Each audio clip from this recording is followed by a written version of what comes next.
going live. It's Toya V. Are live on Logic YouTube over right Make sure now. y'all go to the Toya V show so y'all can log in. And it looks like the sound is working. This is going to be a good conversation. I'm So, feeling amped. Feeling ready. Feeling amped. Yep. So you got that BTS right now. So we're about to get this show up and going, up and running. Okay. Is everything live? Yeah. Amped y'all in a minute. Wow. What's up, y'all? This is Toya V, and welcome to Logic Over Emotions, a platform for men to speak freely and women to listen. Yes, I said listen. Yeah, kind of hit you hard, right? I know, my friend. But anyway, we have Bree on the call lines. What's up, Bree? Hello. I need her to get closer to the mic. Hello. Okay, and the man of the hour is who? Andre Tyrone. Yes, Andre Tyrone. Turn my mic up. Let me. No, it's already turned up. I just kind of had a little. Got you. Okay, I can hear me now. What's going on? What's going on? I'm happy that you are here. Ew. Yes, I was wanting to do this. You was wanting to do this. No, it's not. It's not sad. It's not sad. Yeah, it's not sad. Eventually becomes the go. No, I'm sorry. Use my Instagram to send this to people. I'm sorry. Use those long arms.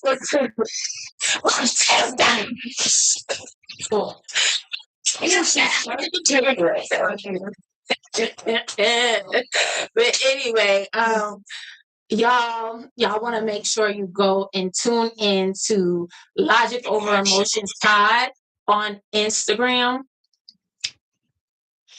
I mean, yes, please follow on Instagram.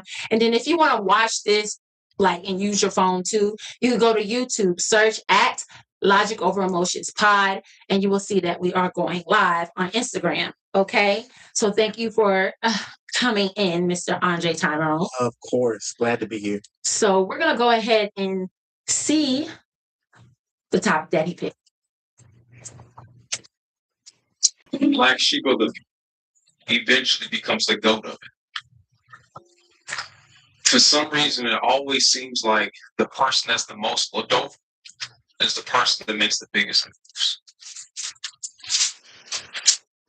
moves. I didn't do that on purpose. It's perfect.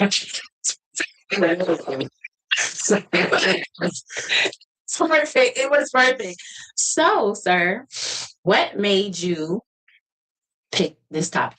Well, it's simple. I am the black sheep of my family, and I'm not afraid to admit it. And what makes you feel like you're the black sheep of the family? What is the definition of black sheep to you? For me, I think we have made that term a negative and dark term. Mm-hmm. I know in music, we say the underdog and things like that. And it's the same thing in the family. The underdog, the person that's always underestimated, the person that always wants to break generational curses, the person that won't stand for secrecy, and the person that won't stand for things that aren't right is usually the person that's casted out the most of the time. Because of course in the black family there's so many rooted secrets, there's so many rooted diseases, there's so many rooted, just everything you can think of is in the black family, and we're taught growing up not to ask questions. Like, how many times have you said growing up, you wanted to ask a question, your mama said, you don't question no adults, or you don't question me. Well, Mom, how am I going to learn if I don't question you, if I can't question you? Right. We say this a lot. I used to get, I used to get verbally and physically abused for asking questions, or for standing up and saying, I'm not doing this. This is not going to happen. I don't want this. And it wasn't until I got a little bit older when I really started to understand, Andre, you are the black sheep of the family. Like, you're the person that people be like, oh, here he comes. He's the one that wants answers. He's the one that wants to know. I can honestly say this about my family. I have no idea any history of illnesses. I don't know what kind of diseases are in my family. I barely know some of my family's birthdays because growing up we didn't talk like that. Right, right. And that's how I am today. Like my uncles, if I see them in Walmart, I might know what they look like, but I know nothing else about them. We don't have a relationship at all. Right. But they're my uncles. Right. But that's okay in the Black family. Okay. So I am not afraid to say it. I am the black sheep. I'm the one that people just be like, oh, he's going to come around. He's going to ask questions. He's going to want to know. And yeah, it's going to be a fight, either a verbal one or a physical one. Oh, wow. And people didn't get that about me. They used to always say, Andre, you're always the funny guy. You're always the laughing guy. That's why. Because I had it so bad growing up. Not my immediate family, like my mom, like my grandparents, my uncles, my aunts. You were not allowed to question. Who you questioning? Okay. And so by you feeling that you are the black sheep, how did that affect you mentally? There were times where I felt alone. I felt like when I was going through things, like recently, just a couple of years ago, I was going through a mental breakdown where I attempted suicide twice. I didn't call my family because I could not call them and talk to them because in my family, we don't do stuff like that. Right. And if it does happen, you don't come to me and talk to me about it. You shut up and you just deal with Brush it under the rug. Yeah, move on. That's how I was taught. So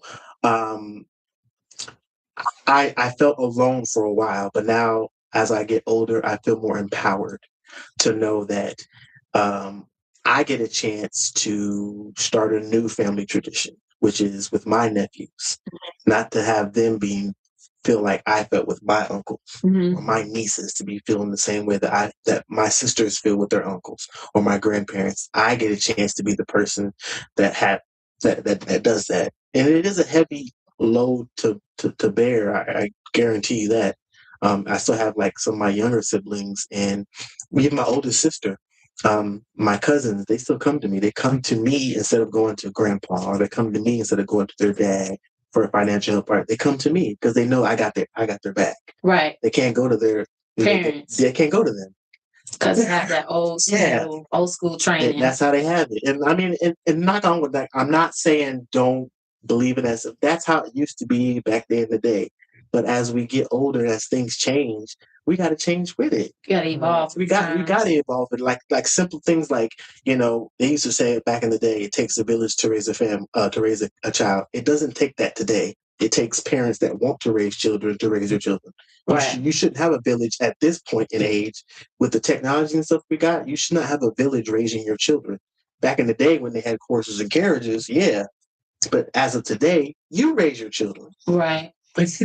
Right. So yeah, I wish I could make a shirt that says "I'm the black sheep," but I think they already have those shirts.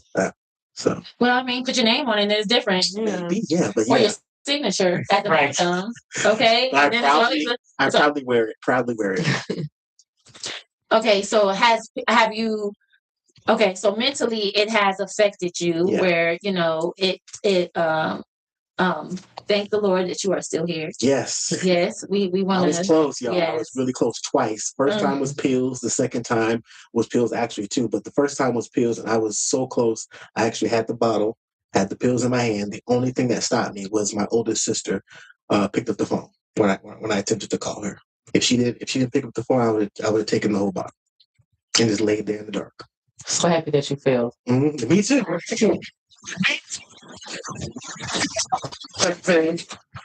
Yeah. You know what I'm saying? So I'm glad you recovered from that. And I do believe now you have your own, village, you know what I'm saying? Your own friends that you can call upon. How important do you think it is for parents not to cause their kids to feel like they're black sheeps? Of course, the smart person in me says it's very important. But I can tell you this, it was important to me every time I opened my mouth.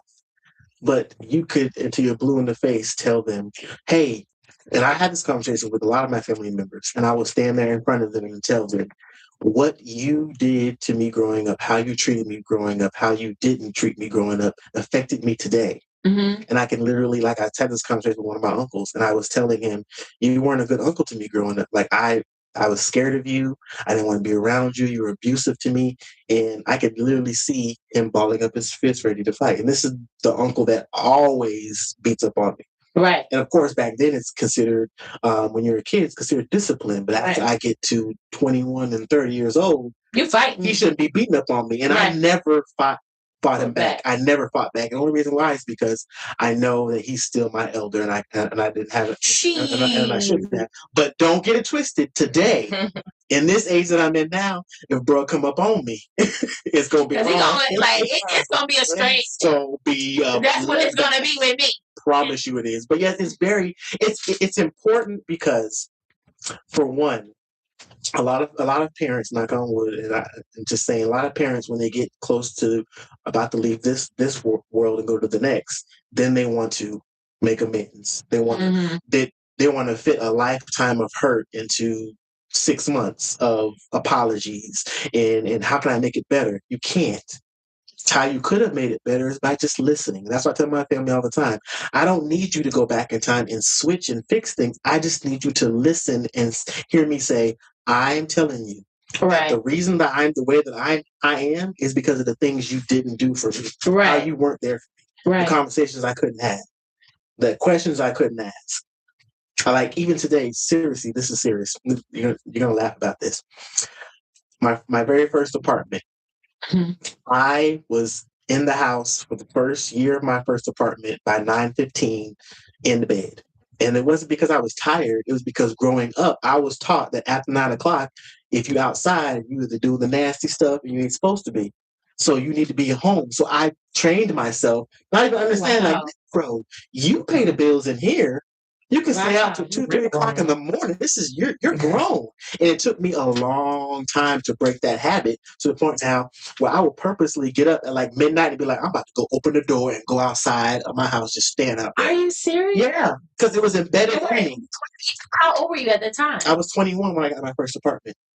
And for the first year of my first apartment, I was in the house by 9:30. I would not leave that house. I locked up everything. You know, you lock up everything, you close the blinds, turn off all the lights. You know, so like an old person. Ready for bed. It was embedded in me that it was embedded in me. Did you have to go to work in the morning? Yeah. At least you got some good rest. Even on the weekends where, you can go out and do your thing. 9:15, 9:30, I can't go out. They're like, why you can't go out? I was told that if you go out after this time, it's for bad stuff. Like, that's how I was conditioned. So oh wow, wow, that's how I was crazy. conditioned. That's a lot. My sisters were too. We were all conditioned that same way. It was my oldest sister that broke that habit. She tried to tell us, you're grown, right? You don't gotta stay in here all night. You can leave and come back later. I was like, leave? Yeah, I'm sure it was like a big transition though, because like it was a lot. Even when she realized, okay, yeah, I can be outside after 9:30, but now I'm outside. What do I do? Mm-hmm. Every time my phone rang, I'm like, if it's my mama or my grandparents, what you doing out? It's 10:30. Yeah. Didn't respond. I didn't have to answer to you. It's 10:30. I'm a grown man. Like, my mom be like, it's 10 o'clock. Why are you going to the store? I said, because Burlington don't close to midnight. I'm going to Club Burlington, Mom. I question you about Burlington. Who shops at 11:30? Like, what? Right. I do. Burlington. Check me out. Buford Highway. See me there. Yes, that is the club. And I go look and I go shop, and there's no lines. You know what I'm saying? And I always believe what's for me will still be in the store. That's exactly what I say. And that's what I say about being out. Like, my family used to be like, my aunt used to do this thing when she got in my car. She would unplug my phone charger from the unit. She would say, they say that if you keep that plugged in, you can burn out your car. This is my car. Well, what they making? Right. This is my car. You don't have permission to do that. Like, this is my car. Wow. Like, take those kind of things to your car. And it's kind of like in that people don't have boundaries. And in that regards, I had to kind of like remind my family, you know that I'm grown, right? So I'm going to need you to like kind of back up a little bit. And regardless of what you believe, uh, anything could happen. I could be in the house at 9:30 and the house could burn down. Right. Or I could be outside and I get shot. You know, it's either way. Like you just said, what's for me is for me. What's going to happen is going to happen. Ain't nothing you can say can stop that. Because you're not the man upstairs. Facts. I mean, we lower our percentage when we go home, but you know, we do. Like my mom's, my grandma says, the 3 P's are out at night: pimp, pushers, and prostitutes. Wow. She went, yeah. But my mama told me that's what my grandma said. So I mean, but it was too. Yeah, that's a P. Look, that's a P. That's a P. People. Look, I just added one on there. Look at that. People out. Okay, so when did you know that you were the black sheep? Like when you learned the word, or did you always knew? Like, did you feel like I don't belong here, or I'm different? All right. Like, what age was that? Because the reason why I'm bringing this up is so that the younger men can relate. You know what I mean? Well, I'm gonna tell this little story. I'm gonna try not to cry about it because I cry about it because it upsets me because you feel like you were treated one way until this was said, and now you got to look at it how you've been treated. Right. It was probably maybe a little bit over a year ago. My younger sister and my firstborn nephew were kicked out of my grandparents' house where she was staying for a little while. Mm-hmm. And my grandfather and my nephew got into, I don't want to say a verbal altercation, but my grandfather's older. He's close to 85, 86 years old. Mm-hmm. And my nephew at the time was 19 or 20. And there was a discrepancy about a dog. Mm-hmm. So my nephew decided he was going to go back to the house and quote unquote confront grandpa about the dog. Well, they were waiting for him when he got there. And as soon as they opened the door, they're calling the police saying that he's harassing them. Mm-hmm. And my grandfather actually pulled a gun on my nephew. Mm-hmm. So I race over there trying to, dispel everything because that's my blood. Right. My grandfather, but also my nephew. And I'm going to stick up for my nephew because I want to find out what's going on. So I rush over there. As soon as I get out the car, I'm already heated and I'm emotional and I'm screaming at the top of my lungs. How dare you pull a gun out on my nephew? Like, what is wrong with you? I'm yelling at my grandfather. Right. Now, I'm yelling at my grandfather as another man to a man, not a child to an adult, because I'm an adult too. Right. But they still see me as an adult. I mean, as a child. Mm-hmm. So in their eyes, I'm being disrespectful, which I didn't think I was. So I'm telling my grandfather, I can't believe you did this. I can't believe you did this. He looks me in my eyes and he says, leave my house. You've been a problem ever since you've been born. Oh, wow. Now, when he says this, one of my uncles, my stepfather, and my other uncle were all standing on the same side as my grandfather looking at me while he said this. And they're looking at me as if they agree with what he's saying and I need to get my ass out of there. So I'm standing on this side facing these men in my family telling me to get lost and I'm not welcome here. Right. So I start looking at each and every last one of them. I start telling them about themselves. Tell my grandfather, you're a coward. How dare you do this? Tell my other uncle, I respect you. I love you. I cared about you. How dare you do that? How dare you stand here? Looked at my stepfather and I was like, you're supposed to be the father figure. How you let this happen? And I take my key to their house off of the ringer and I throw it down and I drive off. And that's the last time you've been there? And that was the last time that I physically went into that house and had a conversation with them. If I go over there now, it's only to see my mother.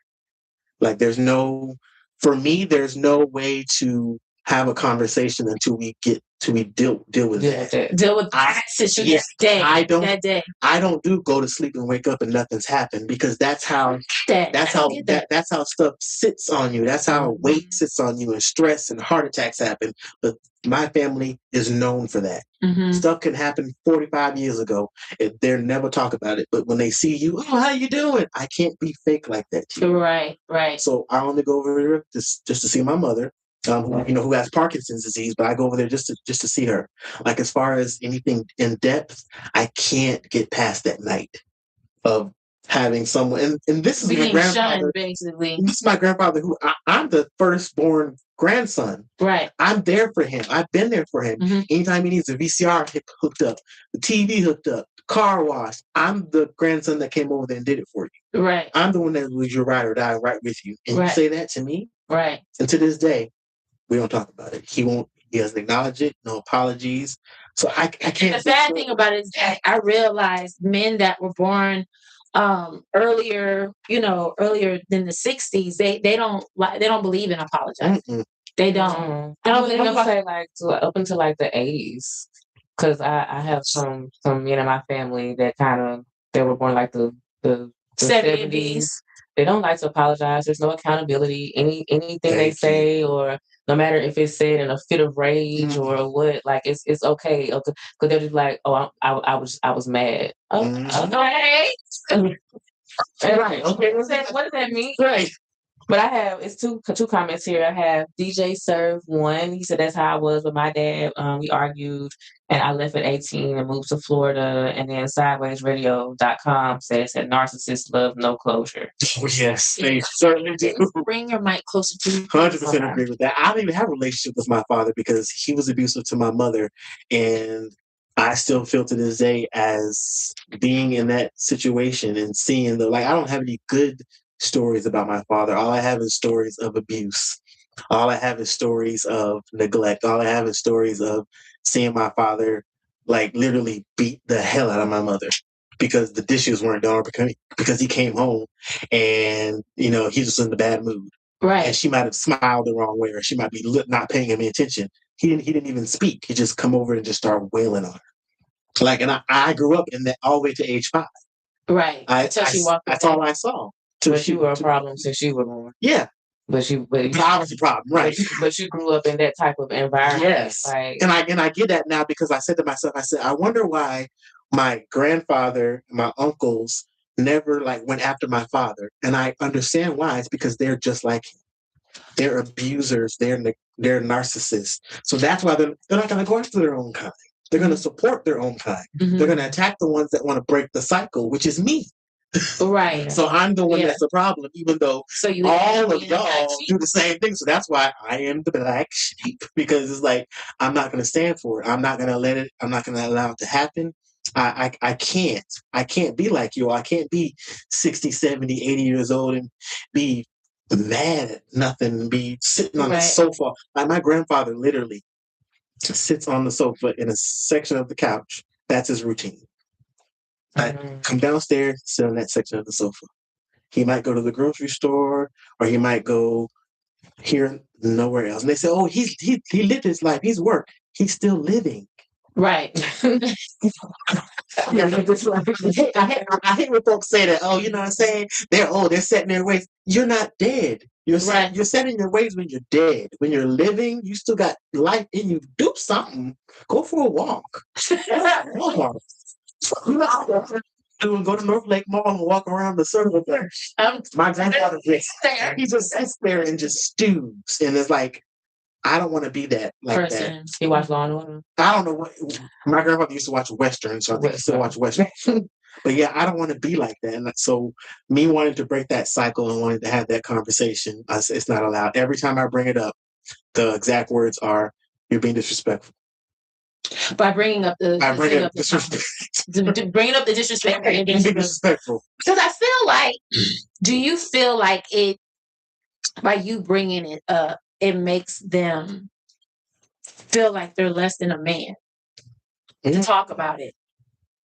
Because women are emotional. And that's right.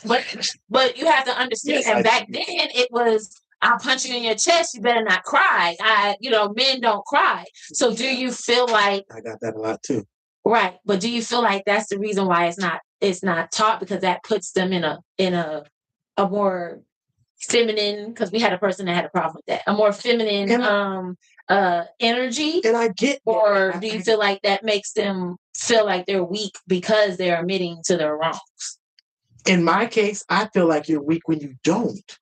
When you don't admit you're wrong, when you're not able to see where you made a mistake and have and apologize. To me, you're a weak person. If you cannot, if I slap you and I start laughing and I don't apologize for it, Yeah. like to me that's weak shit.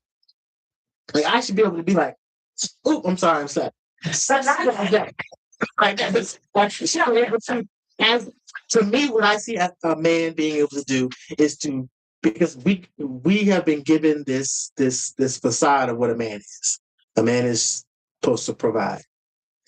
And that's pretty much what most of the men think that it is. Mhm. That's it. All you're supposed to do is go to work, supply the paycheck, make sure the lights stay on, and you a man.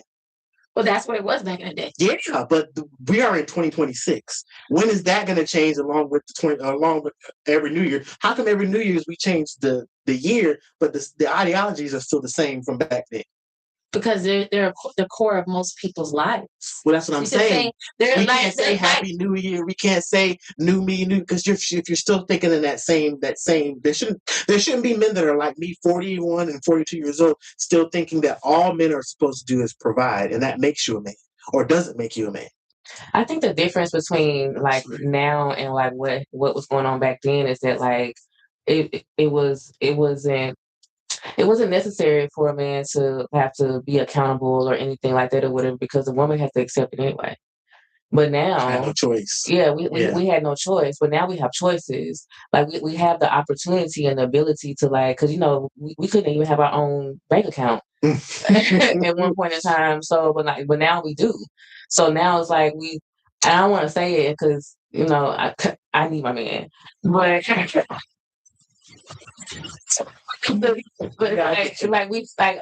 don't necessarily need you to survive anymore. Like I can go out and make my own money. I can get my own bank account. I can buy my own house. I can do all of that now or whatever.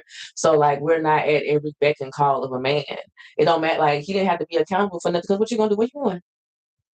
Where you want them kids going? Y'all ain't going nowhere. I'm a beat your tail. You know what I'm saying? The man gonna go to work and he gonna do whatever he feels a man is supposed to do. Like all he had to do then was just to Provide. sure, was provide, and like but really that was like just financially. But everything else was like pretty much like on the woman. So like all that emotional stuff and all that like that's not that didn't matter back then. But now. Like now, it's very important. It's important because now we don't necessarily need you to provide. There you go. Right. So like, okay, she is so like that. But nobody taught the men that that transition. Yeah. Like okay, like now I see what you're saying. You know what I'm saying? Like, they don't know it's not because who's gonna teach it to you? Exactly. Right. Who's gonna teach it to you? I have someone. Okay. I have someone on YouTube. Mr. Reginald McMiller said that it's learned behavior.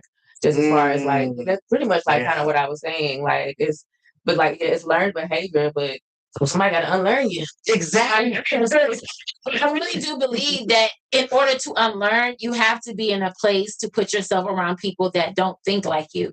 You see what I'm saying? And so a lot of times people stay with the same brotherhood that they have. And so they regurgitate the same thing that they hear every day. Now, what is changing people's minds now is these podcasts that started in 2020, where now people are actually talking about, like we're talking right now, like this platform is that they're freely to speak about those things that were swept under the rug. You know what I mean? So I feel like the only way and that is going to happen is that you have to have some type of self-awareness, knowing that, hey, I want something different. But like Reggie said, if my daddy did it this way. It worked for him. It worked for him. Look how it turned out. And that's a perfect example for me. I'm total opposite. My daddy, from what I remember, was not emotional at all. He was just a provider and whoop your ass. Right. I didn't grow up like that. I mean, I do provide, but I emotionally, I love being there emotionally. Like I just said a little while ago when I said I might cry, I have no problem dropping a tear. Right. But there are some men who like, drop a tear. But what? Drop a tear. Yeah, I drop a tear. Oh, it's him. That's hey, right. Yeah. Like, who found Yeah. You saw me like drop a tear. I cry. I get emotional. Because for me, that is the evolution of the 21st century of of what a man should be. A man should be able to tap into their emotions. A man should be able to be able to cry sometimes. A man, I mean, why not? Like, a man should be a human. Exactly. Yeah, that's it. For me, growing up, seeing my uncles always. You know what I'm saying? Like even even when my grandmother died, in 2017, and the coroner came to take her away, we walked outside while they took her away, and myself, my sister, and my nephew hugged my grandfather, and we were hugging him, and then he started to pull away from us. So then at that moment, we hugged him tighter. He kept trying to pull away. Mm-hmm. Then eventually he stopped pulling away and he started to cry. So we needed to break that hardness. Like, you just lost the person you've been with for almost 60 years. Cry about it. Right. Don't go up in the room and just cry about it right here. We're with you with that. Right. So men got to understand. And of course the men are going to be like, oh man, I don't cry. I cry. I get mad, I get upset, I get emotional. But I'll tell you one thing I will do. I will put on some Timberland boots, put these locks up, and whoops. Correct. I'm still a dude. And that's okay. Yeah, that's okay. Sometimes you gotta show them. But I will also be the first one to tell you that I will sit on the sofa and put this one leg under that leg. You know how girls sit and they be like, guys don't sit like that. I do. It's comfortable. Why we gotta make everything feminine and everything? Just sit comfortably. Yeah. I have a few while we have a break in the convo. Have Sideways Radio. They pretty much said that SidewaysRadio.com says that they can't face the shame basically about like just being accountable. Yeah. And that's what I was thinking too. Like they don't want to face it because like if they change, that means they have to hold a mirror up to themselves. I like that. I can show you who you are. Yeah. But don't you dare show me who I am. Right. You know, so I agree with that. Then we were talking about DJ Serve one said big government. I'm so sorry, y'all. The phone right here, so you can read me. DJ Serve one said big government daddy, and he was just referring to when I said like the women don't necessarily need the men anymore. Like we can do for ourselves. Right. Provide too. Yeah. Because you need me just as much as I need you. Right. You know, we need each other. We need each other. And that's okay. There's nothing wrong with that. And then he also said emotional intelligence. He just giving like little phrases. He ain't really going deep off into it, but I got you, DJ Sir. I think I'm picking up what you're putting down. Picking up what you're putting down. And then back on YouTube, Reginald commented again and said the generational curses which you broke will have to be taught for a change to occur, basically. Mm-hmm. And it is like you're gonna have to, and that just comes with self-awareness. Like you have to like be able to understand like what's going on. I think comment again, society has made it a point to make men feel weak to show vulnerability. I agree with that as well. Oh, I like that. That was good. Yeah. That's what I'm trying to do with my nephews is like today, like going on today, just going forward. I text my nephews all the time. I tell them if you need anything, call me. If you don't need anything, call me. If I see them, I hug them. I don't just be dapping at my nephews because those are like my boys. Those are like my boys. I'm just hug the girls and dap the guys. It's just love, like love. I love my nephews. I love my nieces. And I don't ever want any of them to feel how I felt growing up. I felt like my uncles didn't care nothing about me. I felt like my uncles didn't want to see me grow. I felt like, even sometimes I felt like my singing abilities and my career could have been a lot further if I had the support of certain people in my family. Mm-hmm. But when that ball dropped, so did my hopes and my dreams. I'm like, you don't believe in me, and you're not teaching me how to believe in myself.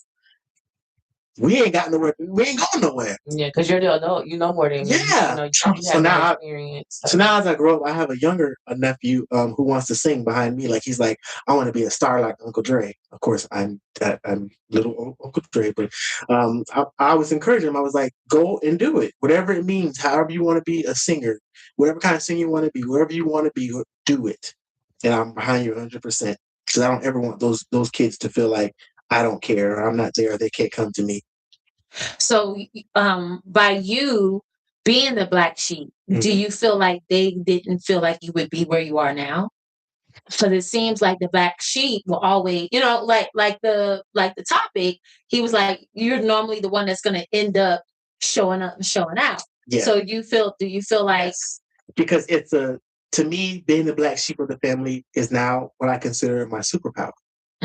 Everybody can't be the black sheep of the family, but use it as a teaching tool, use it as something to teach the next generation, not just be like, oh, my family doesn't like me, so I'm just going to be alone.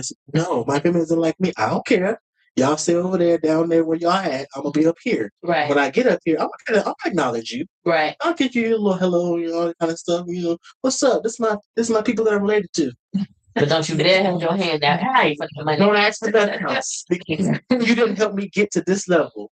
Realizing that if I stayed where you wanted me to, I wouldn't be at this level. That's what so being a black sheep for me has become my superpower. It's like I wear it proudly at this moment. I'm like, it's good. I don't want my nephews to ever feel that way because I don't know if this generation can handle the depression that comes with feeling like no one wants you, because the suicide rate at this point in time is high. They say one male kills himself a day. It's high, very high. I have one of my cousins, a cousin of mine. He didn't even make it to 30. He took his life in 2009 by running in front of a train because he had mental issues. He had and that's not addressed in the family either. He didn't feel loved. And every time I bring it up, I'm told to shut up, or people get ready to ball up their fists and fight. And I'm like, I can't talk about the suicide of my cousin and why it happened. Right. Like we don't talk about it. Why? What's so, again, secrets. Right. Things that they just don't want to deal with. And I'm like, we don't talk about it. We don't people that have died, what they've died. Like, I just want to know where I come from. Seems like your family doesn't want to feel any type of emotions. So they see emotions as weakness. Yeah, because it makes you be. It's again, it goes back to accountability. Like there was like I'm just going to give a little bit about me. I know it's about the men, but it kind of goes with it. When I was growing up, I had like a bunch of cousins, like on my dad's side or whatever.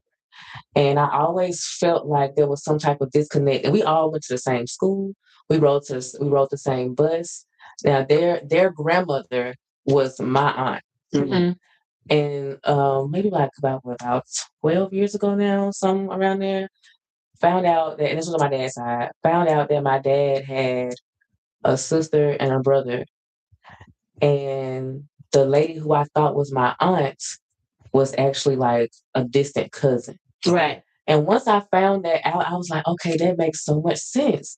That's why I felt like some type of like disconnect. Like they were all so close, right? And not to say that I wasn't necessarily treated any differently or anything, but I just felt that like as a child, elementary school, I always felt that. But now I can say like now that I know like that's not actually like I'm thinking these like my first, second cousins. Yeah. They like 6'6", right?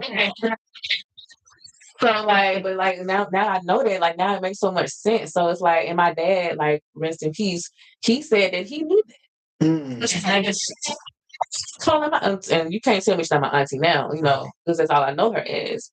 But you couldn't tell me that she wasn't my aunt. Like this really my cousin? What? Yeah. Like and like so like stuff like even if it's not talked about, you still can feel that disconnect. And I don't know why are we like that? I don't know. Like why are we like that? Why do we keep these secrets or whatever? Don't know. Like Reggie said, it's passed down. It's learned. Yeah, it's learned. Yeah. Now, of course, I advocate for myself. I advocate for therapy. I've been in therapy now close to 4 years. There's either going to see someone or you can do the app. If you don't want to be that, I use the BetterHelp app. Where I don't have to go into an office. I can sit at home on my sofa. But most of them are doing virtual. And it helps because it makes you have to go back and you have to be accountable because I'm not perfect. I'm sure I know I've done things to my family and my family that may have caused some pause, but I have made amends for it and moved on. It's my family that's still stuck in that same, we ain't do nothing wrong. Right. You the problem. I continue to go to therapy. We have 2 comments. DJ Serve and Sideways Radio, thank y'all so much for tuning in. And they can call in too. Yeah, you can definitely call in. What's the number? It's 404. It's 404-479-9923. For everybody that didn't hear Toya, the phone number is 404-457-9923. We would love for y'all to call in, give your thoughts. I had it wrong. It's right in front of me. Don't listen to Tony. Listen to Again, it's 404-457-9923. In the meantime, DJ Serve said that, and I really love this comment, family and relatives are two different things. Different things. And then we have Sideways Radio. He says that realizing that your own family is out to get you is hella motivating. Ooh. And right. It's like, I was like, it really is like a Red Bull. Thank you for calling Logic Over Emotion. Who am I speaking with? Hold on one second. We can't. Kentrell, you can. We can hear him. Oh, y'all can. Yeah. Okay, got you. What's up, Kentrell? I can't hear. Andre, Tyrone. I hear you. I hear him in yours.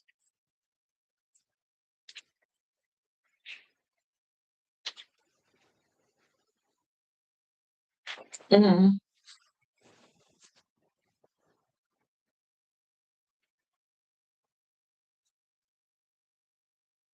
Can be slightly angry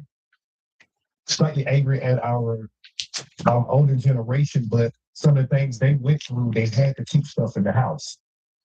Right. So that's all they ever knew. And now we have a generation where we able to seek therapy. Because a lot of us who go into therapy now, nobody in our family ever had therapy. Mm-hmm. Right. From the first one. So this generation curse is going to take 40, 50, 60 years to even break that cycle.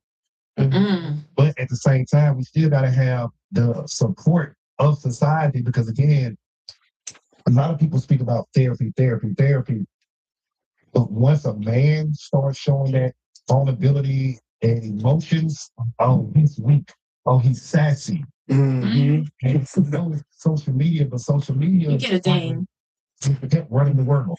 Right. So it's like a give and take thing that we're fighting right now to try to break the curse because of it's so many people that still going by their learned behaviors that never been that's not knowledgeable about emotional support or just providing the information to someone else. Almost like a gatekeeper. It's like gatekeepers not providing the information because a lot of people are scared to come out about their in therapy or their emotional struggling with something because they're scared of what society will look at them as. So even they're seeking help, it's hard for them to push the narrative of getting help. Mm-hmm. You kind of get where I'm going? I'm not everywhere with it. Okay, so my question is to you. What do you think needs to happen in order to fix that? Because you just said it's going to take 50 to 60 years. What is the first step that people can do to start that going into that direction?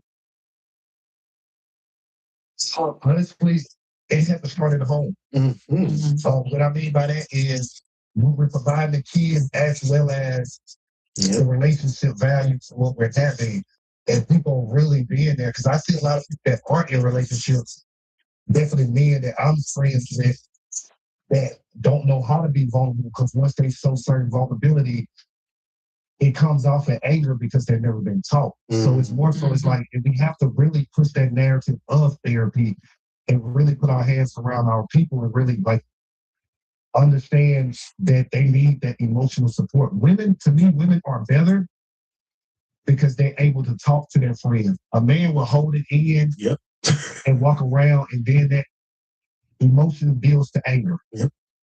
And the anger is what we previously seen as that's what's being a man because rah, tough. But in reality, if you can go home and you can be vulnerable to your woman and she can accept that vulnerability and make you open for it, it makes it easy for you to open up to your friends who's open up to other people. And it just come a cycle of how men can open up. But if you can't start in your own home and have a person that you're close to and vulnerable to, not just your homeboys. Like definitely, if you're in a relationship, you can't be vulnerable to that person. Then it's going to consistently be hard because a lot of men feel like we can't be vulnerable because they don't know how to open up to a woman. Right. Without feeling like they're being sassy. Right. They're being too emotional. You know what I'm saying? Yeah. I totally. You're dropping gems, sir. You're dropping gems. It's gonna make a lot of people go back and think their relationships are like, tell me because I can't tell myself. Right. But yeah, I get it, definitely. Yeah, and that's the reason what he's saying right now is the reason why I made this platform, because there are so many platforms for women to speak their piece. Mm-hmm. There's so many. We have sisterhoods. We make sisterhoods in the middle of the grocery store. We can talk to whomever. You know what I'm saying? A man can't be at the yo man, what do you think about this Kool-Aid? Is it good? You know what I'm saying? We're talking about sports. Yeah, it's sports. But I'm just saying that it's easier for women to go out and vent and go do what they do. But now me and Bree are bringing this platform. Yeah, he's gone. Yeah, me and Bree are bringing this platform. Thank you, Reggie. Right? Yeah, thank you, Reggie, for calling in. Appreciate you. Yes, appreciate you. This platform so that men like Reggie, men like Andre, B. Scott, Jerry, Darius, CJ, all of those ones that actually said come out and speak their piece, like Cyrus Radio and DJ Serve. These are men that are telling me they're wearing their emotions on their sleeve. And so I want to say thank you for even just supporting this platform for y'all to speak freely. So he really did. He did a great job. Yeah. He did a great job. Can I get my phone real quick? No. Yes, I need it for the questions. Oh, okay. Wow. Well, you know I got short arms. We tried. We tried every day. It's falling. Where did it go? So it's right there. He probably can get it. At least you gonna take the thing off your face. Well, while you're doing that, DJ Serve said, yeah, you need to be a safe space to open up without them spitting it back in our face. And I definitely get that, but I feel like you know how they say like women are like have like pookie pickers. You know what I'm saying? Like y'all. No, I don't know what that is. I said like a pookie. You pick it. You dating Pookie. Like Pookie ain't Pookie toxic. You know Pookie ain't doing nothing for you or whatever. You should be able to like pick someone that you should feel safe with. Like if you can, like you can like be like a child, or you know, in every chapter of your life, like this person should be for you. But even with me, like you can't. I don't care about you. If I tell you something, like if I'm vulnerable with you, I don't care about you spitting it back in my face. I'm living my truth out here. Yeah, but I tell you all the time, people are not built like you. You can't. Right. A lot of people. Yeah, homie.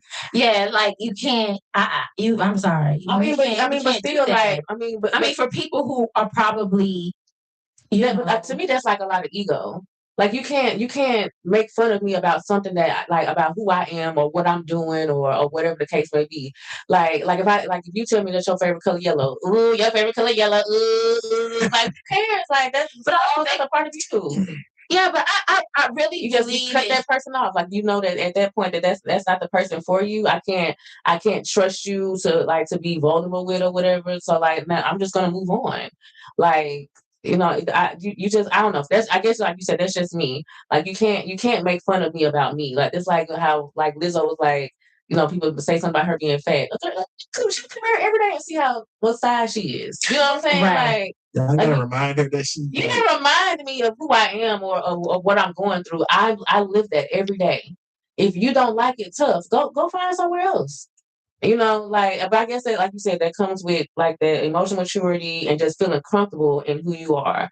Because if you're not comfortable in who you are, then you probably at that point you shouldn't be in that relationship or whatever the case may be.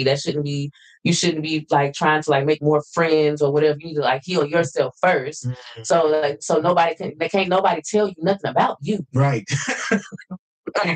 Right. So we're gonna end this show with 5 questions, sir. Well, they're good questions too. Okay, what part of your life needs more attention right now? Your purpose, your partner, or your peace? My purpose, I believe, right now, because I know what it is. I really do, but I need to make some arrangements in other parts of my life so that I can get back to my purpose.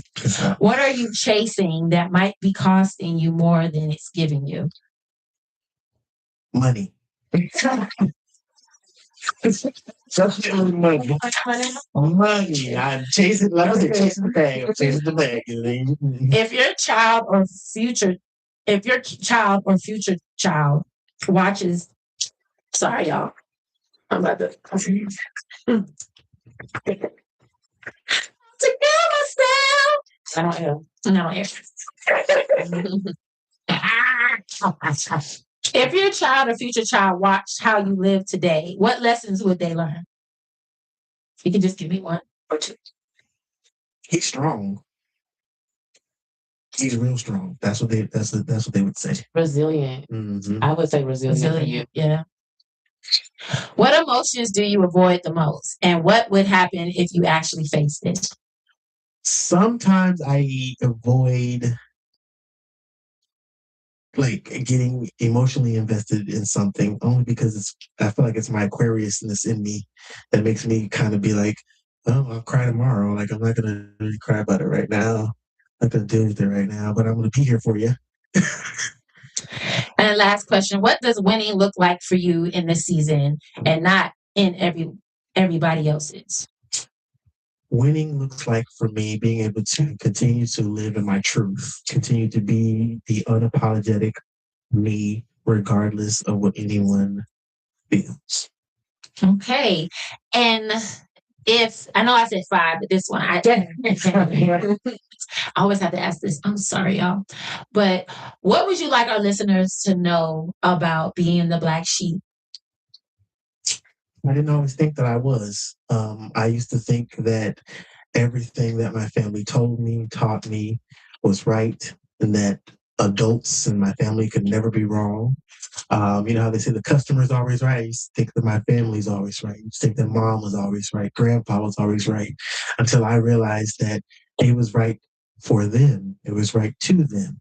That right could have changed 25, 30 years later. Right. So realizing that being the Black sheep of the family, like the caller said, allows me to teach the next generation how to stand up, how to break these generational curses, how to be better men and better women, how to be more open and honest with your children, with your kids, with your loved ones, so that you can have a better future, so that we won't continue to die secrets and lies and mistrust and just all this negative stuff that can be avoided as we're living. Like they say, give you flowers while you're living. I want all my flowers while I'm living.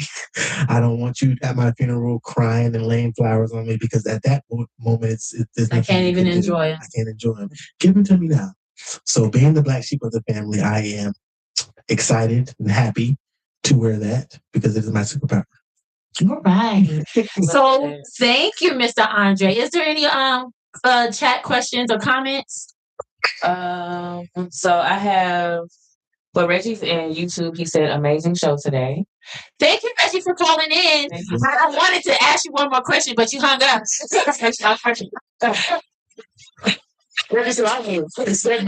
Thank you. Make sure you subscribe and follow. Okay. Yes. And share. And share. With LOL. Yeah. So this is good. This is really good. I congratulate This was a really good show. I like this. Thank this you. platform is perfect, especially for someone like you. Like, I know you.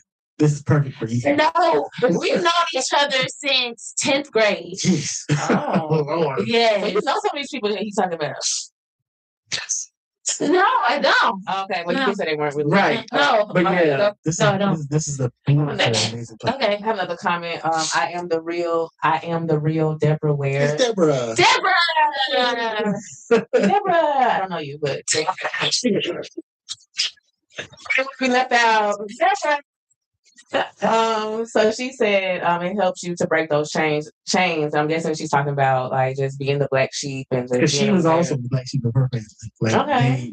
And she talks about it in a lot of her books. Yeah, a lot of her books. Check it out. Yeah. Okay, so Deborah and Andre have a podcast called Live in the Divas Den. So make sure you check that out. I want you to go ahead and let people know where they can see you, follow you, all that stuff right now. Every single social media is I am Andre Tyrone, or I am the real Andre Tyrone. You can, I would love to have you as a fan or a supporter of my music. If you just type in Andre Tyrone, all of it comes up. I am a recording artist. I am an inspiring and an aspiring artist. I'm a movie star coming to screens all over the place. I'm working on that. Shout out to my 480 Music Group family. I love y'all. I thank you two for this opportunity. Like I'm so blessed to be a part of this. I'm blessed to be in this fabric of this. Like yes. See me, you're gonna see me on Netflix, you're gonna see me on one other at HBO Max, you're gonna see me everywhere, honey. YouTube, Instagram, TikTok. Okay, I'm even gonna be on Switch and all them other things. I don't even know what. Also gonna be in China. China is going to worldwide. China push my show. I speak it into it. My show's gonna be that good that China will let people listen to it. Claim it. Anyway, Bree, go ahead and let them know. Where they can follow me in? What's wow. Okay, so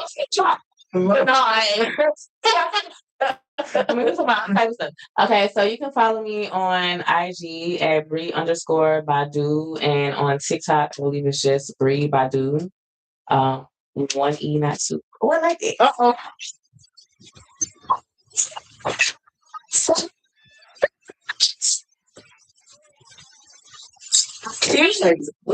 clock. Should do it. All right, y'all. This is Toya Victorious. You can follow me at This Is Toya Victorious. You can go to the ToyaVShow.com to get some more episodes. Go ahead and go to Apple, Spotify. You can see some of our topics, some of our audio to our shows. You can also go on at the Toya V Show to actually watch some previous shows as well. Make sure you follow us on Logic Over Emotions Pod on Instagram. Make sure you follow us on YouTube at Logic Over Emotions Pod. Make sure you subscribe, comment, and share. Okay, we want to thank you for our night. And this one thing that I want to close that moved my heart so much is Proverbs 4:7. Wisdom is the principal thing. Therefore, get wisdom, and with all thy get understanding. So thank you for coming, because this is Logic Over Emotions. Thank y'all so much. And real quick, DJ Sheriff, he said Erica, LOL, just kidding, Badu. So listen, I got green eyes like her, and I can hold a little note. So if you go to my page on Instagram, Bree_Badu, you're gonna see what's going on. Okay? Okay. All right.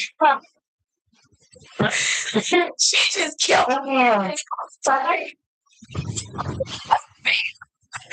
I'm signing off.